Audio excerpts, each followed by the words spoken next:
നമസ്കാരം, ഞാൻ doctor Aruna, Rajagiri neonatology ഡിപ്പാർട്ട്മെൻറ്റിലെ കൺസൾട്ടൻറ്റ്.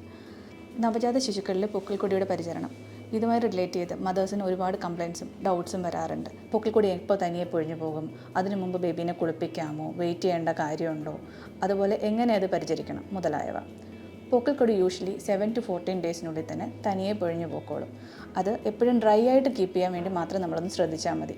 അതിൻ്റെ മുകളിൽ ആൻറ്റിബയോട്ടിക് ഓയിൻമെൻറ്റ്സിൻ്റെയോ പൗഡേഴ്സിൻ്റെയോ അതുപോലെ മഞ്ഞൾപ്പൊടി ഇങ്ങനെ ഒന്നിൻ്റെയും ആപ്ലിക്കേഷൻ്റെ ആവശ്യം ഇല്ല. അത് തനിയെ ഹീലായിക്കോളും.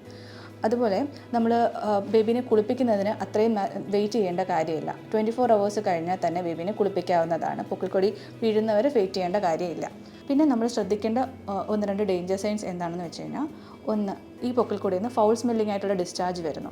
2, പൊക്കിൾക്കൊടിക്ക് ചുറ്റുമുള്ള സ്കിന്നിൻ്റെ ഏരിയ എരിത്തമാറ്റസ് അഥവാ റെഡിഷ് കളറിലിരിക്കുന്നു.